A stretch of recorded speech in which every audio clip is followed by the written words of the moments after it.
Are you listening? Damn.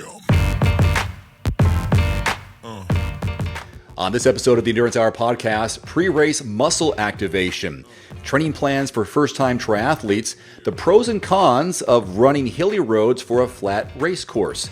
Podcast starts right now. All right, this topic is strength training for swimming from Harrison's swim form analysis that Wendy recently did on our Endurance Hour YouTube channel. He writes here, I'm noticing that I'm getting out of breath with the new revised hand entry pull push mechanics we worked on at our lesson. I think it's because my arm muscles used during those motions are weaker and haven't been developed from prior swims since I wasn't using my arms properly.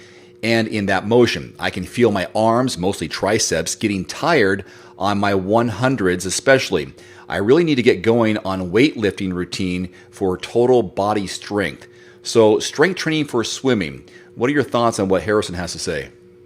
Well, first I want to point out that he went from about a 220 per 100 to now he's comfortably doing about a 140 per 100 pace. So he improved a lot just by activating his lats and his triceps, and it all has to do with the swim technique. He commonly dropped his arm when he was breathing, so he was missing out on a propulsive force. So the fact that he's feeling his triceps is really good. And the fact that he's out of breath probably has to do with he's going so much faster and he hasn't quite developed the conditioning yet with the new mechanics. Swimming is a technique strength sport. Once you develop the technique, even if you had a decent technique, if you have anything new, you have to develop the strength with the new technique as well as endurance, and then you'll start to swim faster. And so I actually followed up with him and asked him, I just made a comment how he is going much faster, and that's probably creating the breathlessness, because generally what causes breathlessness is kicking too much, or if your legs are dragging. Both of those will increase your heart rate, as well as dropping your arm too soon when you breathe, and just an improper exhalation before your inhalation, which we fixed all that. And so I believe his breathlessness is due to the fact that he's actually swimming a lot faster, and he's just going to take some conditioning and time in the water. Regarding strength training, I think it's an important thing to do. I think when you do strength training specifically for swimming, it's important to target the muscles, the primary muscles you're using for swimming, which are your lats, rear delts, and triceps. And I think you just want to be careful about how you do that. I did a series last year, swim technique with resistance bands. We've uploaded some videos of me doing my favorite resistance bands exercises. And again, it has to do with swimming and making sure I'm targeting those swimming specific muscles. I also think when it comes to swimming, doing a lot of pulling with paddles creates that resistance, and it's more sport specific strength training for swimming. You only use your swimming muscles when you swim. Sure, you can target them in the weight room, but it's really important. Time in the water is really important. With the technique, I would say more than the actual weight room strength training to become a stronger swimmer. Mm-hmm. Do you get that feel in the water of your hands? Yeah, it's definitely a feel in the water. And like I said, I think the strength training is important, but for a beginner swimmer like Harrison, I think he's right now going to have more bang for his buck with time in the water, getting that technique more dialed in, starting to use some pulling with paddles, as well as, incorporating some, light to heavy weight, progression specific to the muscles that he's using. One thing I constantly see when I'm swimming for my regular swims, the person next to me or a couple lanes down, it's pretty obvious, is they don't have that follow through, that tricep extension. And one drill that I've done, and I've always kept this in mind for my complete follow through of my arm, is to hit my thumb on my hip and flick it through. That way I know I'm getting a full range of motion after my hand entry for that complete extension, which will fatigue the tricep if you do it correctly. Do you have any other tips or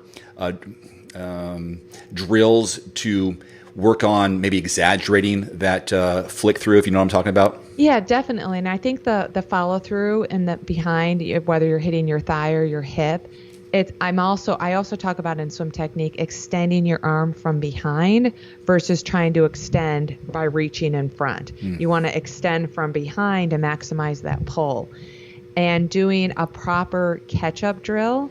I say proper because as a kid I learned how to do catch-up drill improperly, and now I teach it in all our swim courses that we offer on Training Peaks. I really detail how to properly do a catch-up drill, as well as the underwater doggy paddle drill that I like to use.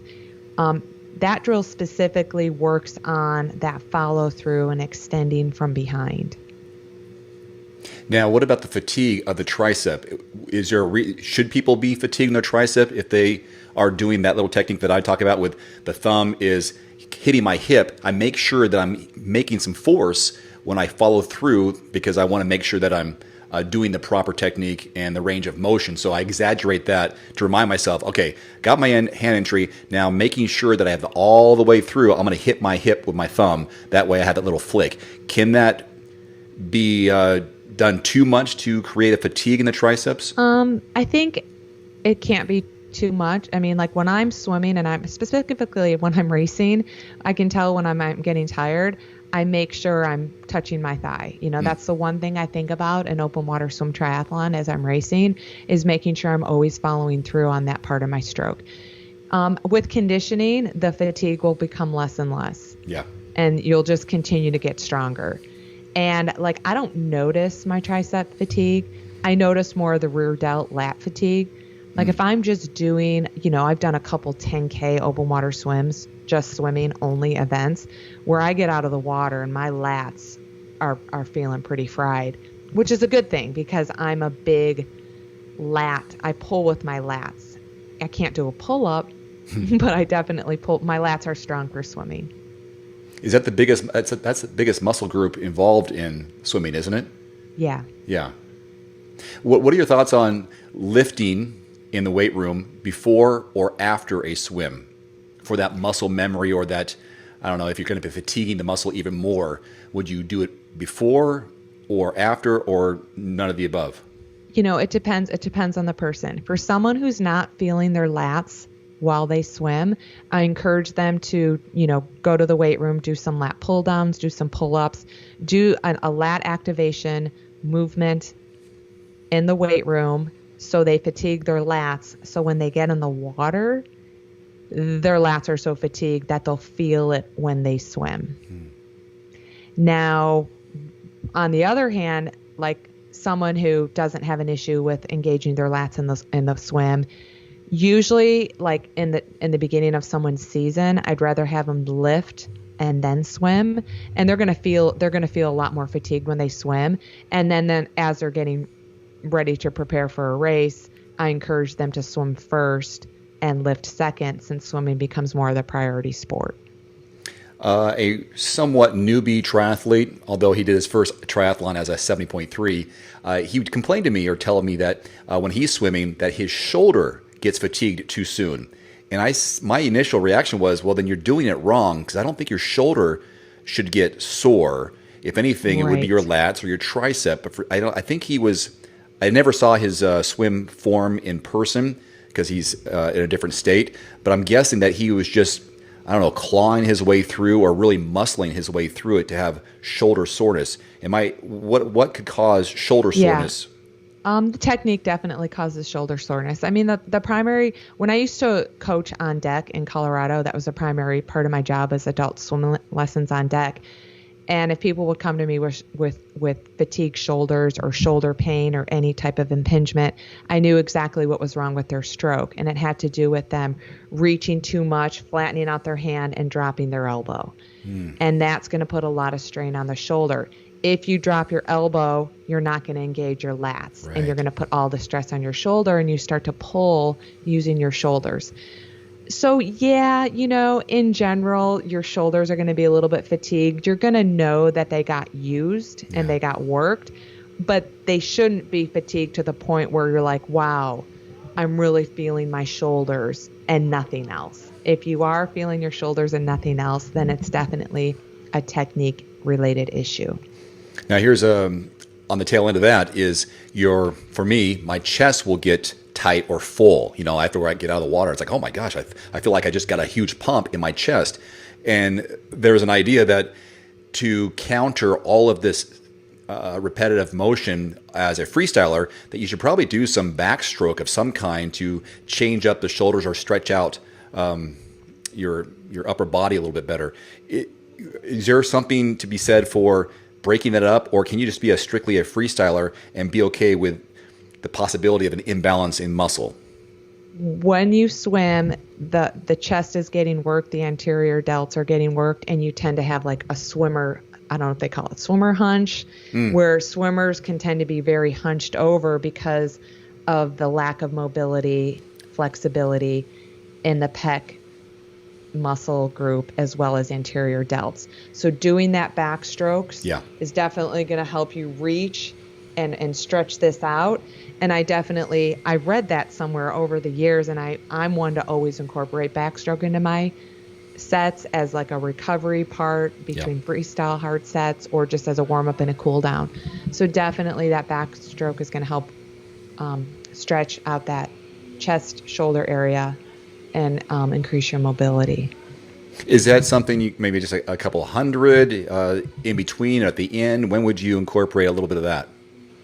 I think like if you're doing a set where you're alternating like a fast 100 followed by an easy 25 or an easy 50, do the backstroke during that easy part, so within the main set, and definitely as a cool down, because it's like with weight training. When you do strength training, you're tightening up your muscles, so it's really beneficial to stretch afterwards.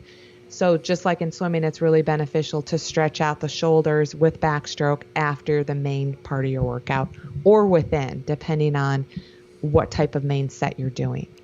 You mentioned something about kind of activating the lat muscles, maybe pre-workout, pre-swim.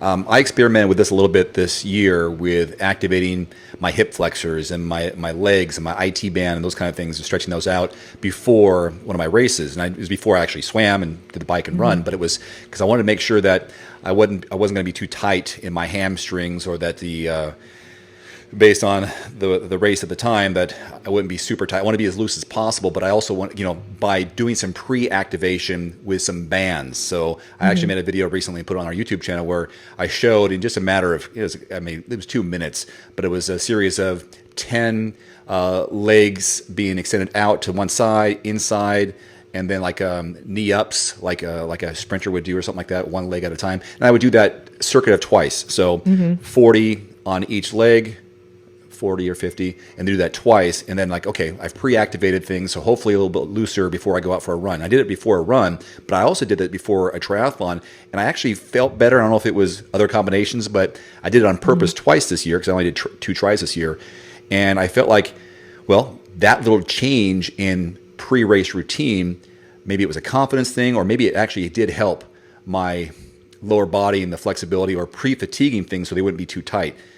Is there any correlation to what I'm saying here that may have worked, or could it be in my head? No, definitely. And the research and the science is out there with mobility and activation before you go run. So common activation stuff that I like to do are clamshells, glute bridges for sure. Both activate the glute medius, which is the weakest muscle in most endurance athletes' body. It's such a tiny little thing, but it's definitely something you want to activate for injury prevention. And then there's stuff called fire hydrants, scorpions. That's a type of stretching. So yeah, definitely do it with bands or without bands. Leg swings forward, leg swings backwards, leg swings laterally. So I follow a few people on Instagram and YouTube that their expertise is muscle activation and warming up. Now you can do the same thing with your shoulders. You can take bands, and some of the videos I have on our YouTube channel demonstrate a proper warm up with bands, but even just doing some arm swings, forward, backwards. If you've ever seen Michael Phelps, he usually leans forwards and swings his arms side to side. That's kind of warming up his shoulders. That's all good stuff. And that's stuff you can do before you race. So if you're not able to warm up, if you're doing a triathlon and you're not able to warm up in the pool, there's movements that you can do on land to get you ready to start your race strong. Yeah, I use the bands as well for some kind of lat things. Either it was one arm, kind of like I'm doing the swim, or both of them with a light resistance. So it was very fluid and easy. I didn't want to go too hard, but I wanted to go through the motions to warm the body up, but also touch on the muscles a little bit pre-warm up in the swim, because you only have so many minutes really out there. Maybe it was, how many of us actually take the full 15 minutes before the race? Like, okay, the water's open, get out there, and then you trying to get back in time and get your wetsuit all adjusted and all that kind of stuff, and then you sit on the shore or waist deep water for 5 to 10 minutes. Like, oh, did it work? Hopefully it did, but there's always that, how much do you do ahead of time? Do something.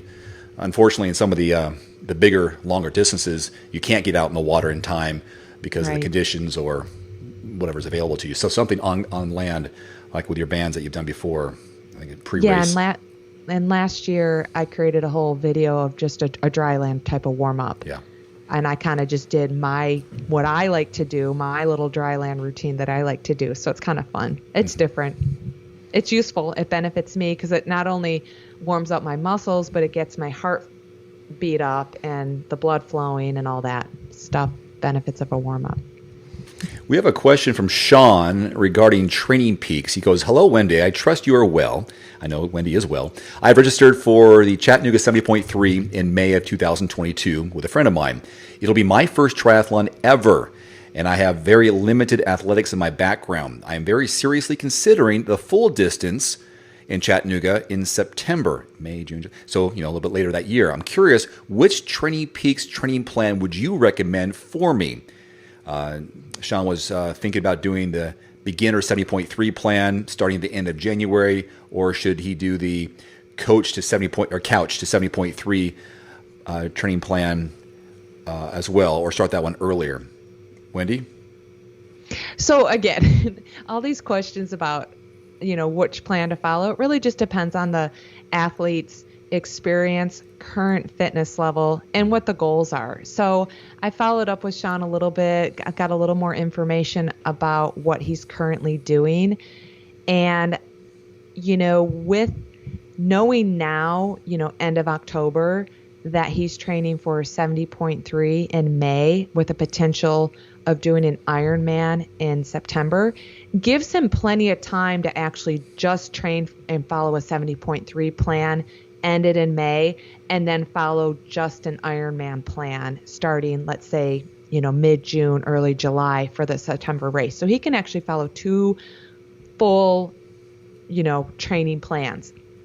I also encouraged him to say, work on his running right now in the fall and follow maybe a half marathon or a single sport plan, like a single sport run plan between now and when that beginner 70.3 plan starts, if that's the route he wants to go.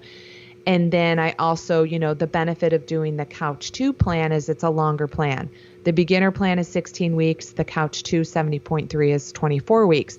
So if he starts that now, then he's on a plan starting now, and it's giving him plenty of time to prepare for his first 70.3.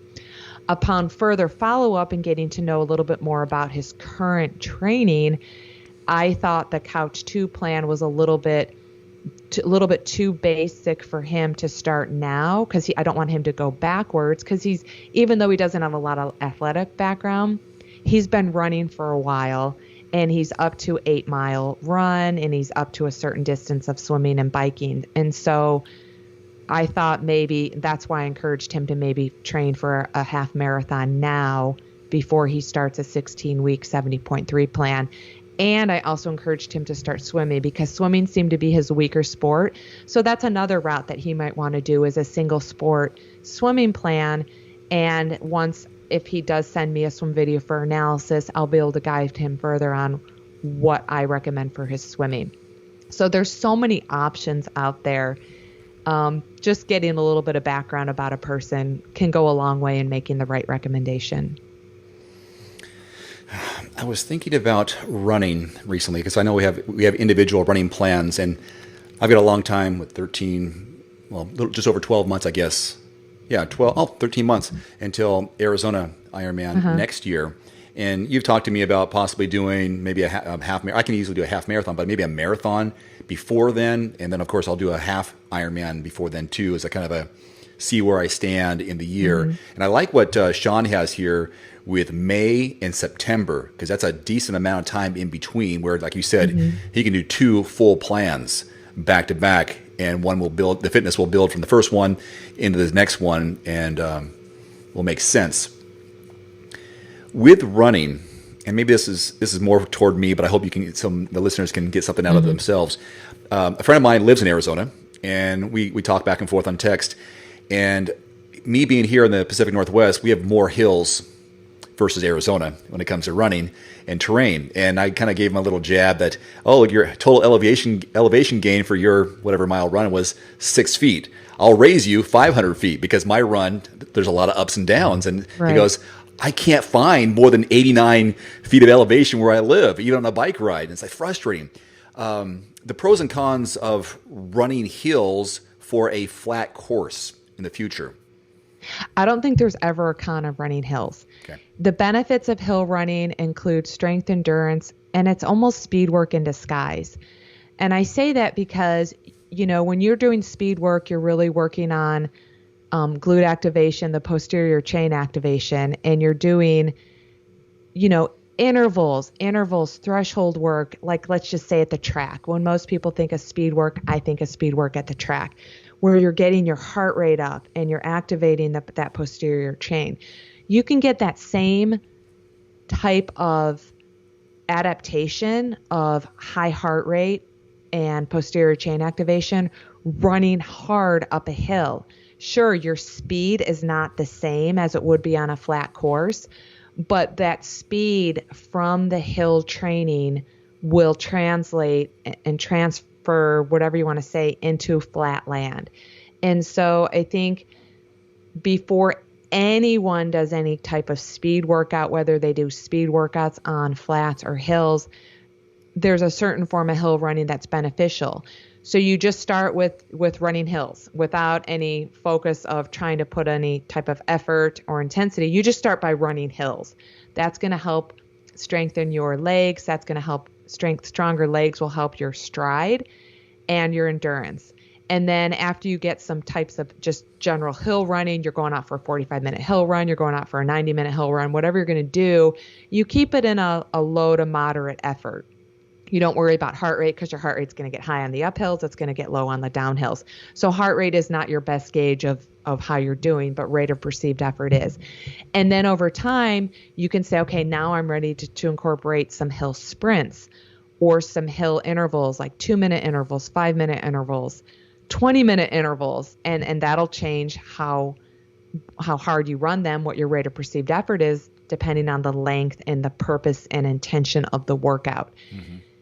And then after you do this block of hill training, which I always recommend, as part of your base training, your off-season training, then you translate that strength and fitness and you go to the track.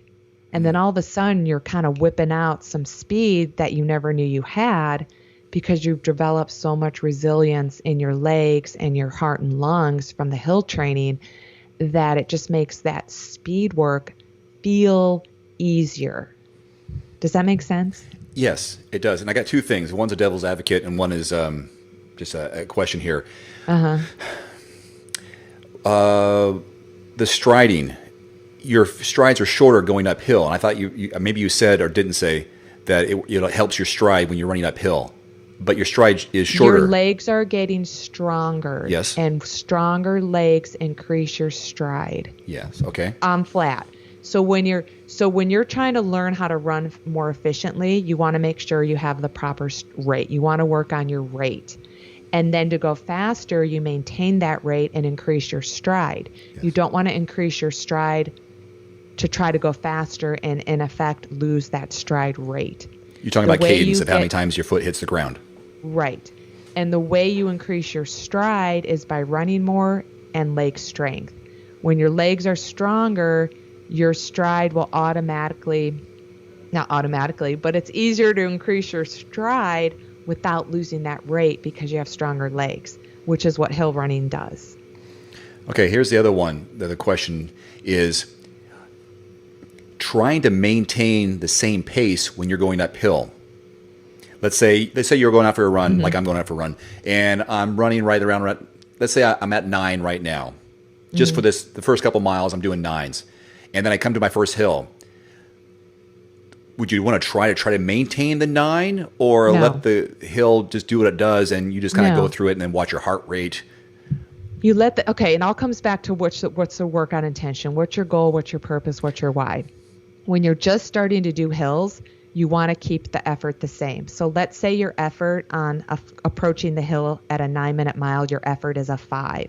As you run uphill, if you're not doing any structured, intentional interval training, as you approach the hill and your goal is to maintain an RPE of 5, you run up the hill at whatever pace allows you to maintain an RPE of 5.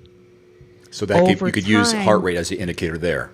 Right. You can use heart rate or just your own perceived effort. Over time, as you get more fit, maintaining that rate of perceived effort of a 5 up the hill, theoretically you'll go fast. You'll end up starting to go faster without putting in the effort. That's a sign of fitness. Yes. Now, if your effort is to go up the hill and hammer that hill because you personally just want to do it for like a Strava segment win or something like that, or if that was the intention of the workout was to do some hill sprints and trying to maintain a certain pace because you know what you're capable of doing, then that's going to be a different answer. But so hopefully I answered your question. That's why it's beneficial to use pace, heart rate, rate of perceived effort, and monitoring all of that in one workout will give you a lot of feedback on what your intention was and then what you actually did. See, I think when I'm doing my hills, and I've got plenty of them around here, I try to avoid. It's like I'm looking at my route. I know where my route is. I know the mileage of if I go this way or that way, and how many miles I can go. Depends on what direction I go. Right. But I only have really a mile and a half of flat road. Half this way, half this way. So maybe I have a mile and a quarter that's flat. If I want to just do that before I leave anywhere, but then it's going to be downhill and uphill. I find though, if I can, and I watch my heart rate. It's like, let's see if I can push through this hill while maintaining the same stride and pace and watch my heart rate. And by doing this over and over again, I'm going to be more conditioned to hit that hill and try to maintain that heart rate and the pace, not the heart rate, but the pace. Because if I feel I do this, then I'm going to be stronger for those moments on a flat course where I'm just going to push through the pace when I'm tired. So it's going to be a mental game for me. How hard can I push through this physical challenge of going up hills when I get tired at the later part of a marathon, for example, when I am tired again? Oh, I'm tired. Well, push through it. It's flat. You shouldn't be I'm building that success in my head. But I can go up a hill at the same pace. I know I'm at mile 20.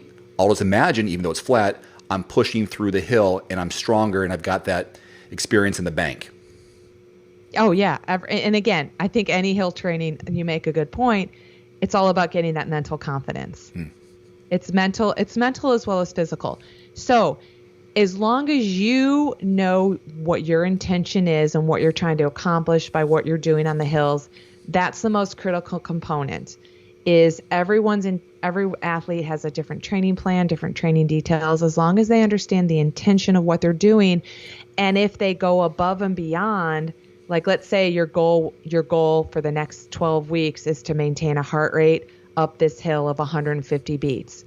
If that's your goal, then over time, maintaining a heart rate of 150 beats, you will start to go faster while still maintaining 150 beats.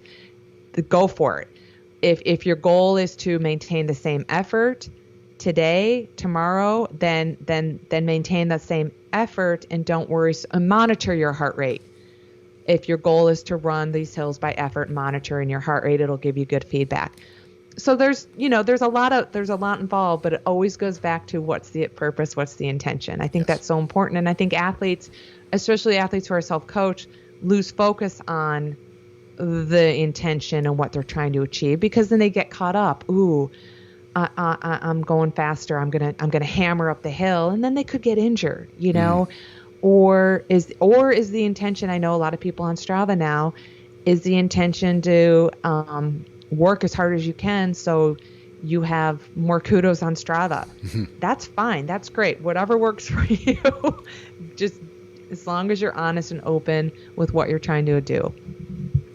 Hey, we want to encourage you to send us some questions to help create some content for the program. You can do that by going to the T2 Endurance Group on Facebook. You can go to Instagram and leave messages there. Go to endurancehour.com, email us, leave a comment on iTunes, on YouTube, whatever you want, and we'll use your questions and go in depth for our programs for the podcast.